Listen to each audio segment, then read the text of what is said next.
আচ্ছা, এখন আমরা পড়ছি সৈয়দ মুস্তফা সিরাজের সাজ ভেসে গেছে। আর এই গ্রন্থটা গল্প সমগ্র দ্বিতীয় খণ্ড থেকে নেওয়া হয়েছে, মানে সৈয়দ মুস্তফা সিরাজের যে গল্প সমগ্র তার দ্বিতীয় খণ্ড থেকে নেওয়া হয়েছে।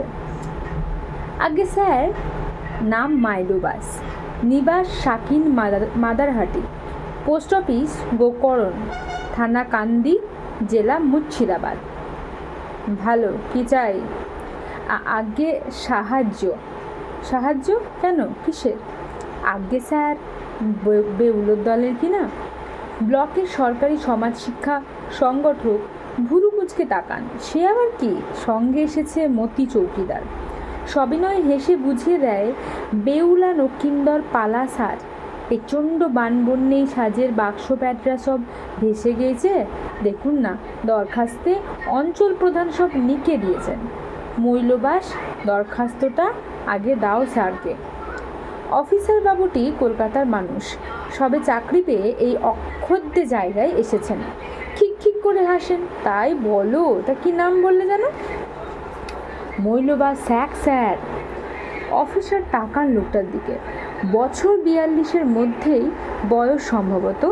বিশাল শরীর, গায়ে ময়লা হাত গুটানো রঙিন পাঞ্জাবি, পরনে মালকোচা ধরনের ধুতি, এলাকার মাটির হলদে ছোপ লাগা, পায়ে রবারের ফাটা ফুটো স্যান্ডেল এবং কাঁধে তেমনি শ্রীহীন ঝোলা। লোকটার গায়ের রং তামাটে, খাড়া মস্ত নাক, বড় বড় কান, টানা চোখে হতচকিত গৃহবলতা, কপালে 3টে ভাঁজ, এক মাথা বাবরি চুল। তিনি ফের হাসেন। তুমি তো শিল্পী তাহলে, আর্টিস্ট? হ্যাঁ। অর্থাৎ কি দেখতে পাচ্ছি তার চেহারার মধ্যে? দেখতে পাচ্ছি একটা ময়লা হাত গুটানো রঙিন পাঞ্জাবি, তার পরনে একটা মালকোচা ধুতি, তার কাঁধে একটা ফাটাফুটো ঝোলা, তার পায়ে একটা ফাটাফুটো চটি, তার গায়ের রং তামাটে, তার নাক লম্বা খাড়া উঁচু, তার কান বড় বড়, তার চোখ টানা টানা এবং তার কপালে 3টে ভাঁজ, তার চুল বাবরি। মতি হাসে। মাইলোবাসও সাহস পেয়ে হাসে। মতির সলাতেই এসেছে। মতি বলে, হুকুম পেলে এক আসর গেয়ে দেবে স্যার, কিন্তু প্রচণ্ড বানে। মাইলোবাস জুগিয়ে দেয়, সাজ ভেসে গিয়েছে। অফিসার আরামে হেলান দিয়ে বলেন, তো মাইলোবাসটা কি বলো তো? পিছন থেকে তৃতীয় একজন, সে একেবারে তরুণ, কালো বেঁটে ও কুৎসিত চেহারা, পরনে ধুতি ও নীলচে হাফ শার্ট, ব্যাখ্যা করে দেয়, নাম স্যার মওলা বক্স। অশিক্ষিত লোক সব, কেউ ডাকে মৌলবাস, কেউ মৈলবাস। তুমি কে? আমি স্যার বাহাসুদ্দোল্লা, দলে বইয়ালি করি। হ্যাঁ, এখানে আমরা অলরেডি 3টে চরিত্র পেলাম।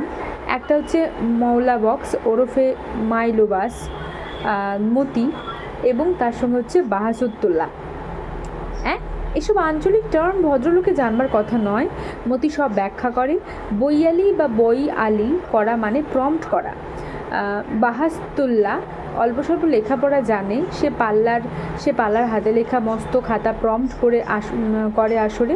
তখন তাকে মাথায় হ্যারিকেন চাপিয়ে আলো দেয় যে তার নাম নগেন বাগদি। আঙুলে শিঙি মাছের কাঁটা ফুটে জ্বর হয়েছে বলে আসতে পারেনি। বানের জল নেমে গিয়ে খালে জলায় এখন বেশ মাছ হচ্ছে, তো সেই মাছ ধরতে গিয়ে আমাদের বাগদি মহাশয় মানে নগেন বাগদির জ্বর। দরবার করতে আরও সব এসেছে। যে বেউলো সাজে, তার গায়ের রং কালো, হালকা গরম, মুখে মেয়েলি ছাঁদ, বছর 15-16 বয়স হবে, নাম অমূল্য, জাতে বাউরি। আর লক্ষিন্দর, সে না এসে পারে, দল দল করেই তার বউ পালিয়েছে, তালাক দিতে হয়েছে। কারণ শ্বশুর লোকটা ফরাজি সম্প্রদায়ের, তাদের কাছে গান বাজনা হারাম, নিষিদ্ধ। বিয়ের আগে জামাই, মানে এখানে সবটাই দেখতে পাচ্ছি বেশিরভাগটাই মুসলমানরা হিন্দুদের নাটক করছে এবং তাতে কোনো যায় আসে না, কারণ জাতিভেদটা মেন কথা নয় এই গল্পে বা এই গদ্যে। তো এখানে দেখতে পাচ্ছি আমাদের একটা মুসলমান সম্প্রদায়, ফরাজি সম্প্রদায়, যারা ছেলেদের নাটক গান পছন্দ করে না। বিয়ের আগে জামাই দলের নিছক সাপোর্টার ছিল। হঠাৎ আগের লক্ষিন্দর খুনের মামলায় জেলে ঢুকলোই, ফিরতে বুড়ো হয়ে যাবে, তখন খোঁজো নতুন নখাইকে। লক্ষিন্দর বা নখাই হবে সুপুরুষ, ঢলো রূপলাবণ্য, আসরে তাকে দেখাবে দ্বারকা নদীর আদিম বিশুদ্ধ আকাশে সেই প্রকৃত চাঁদ।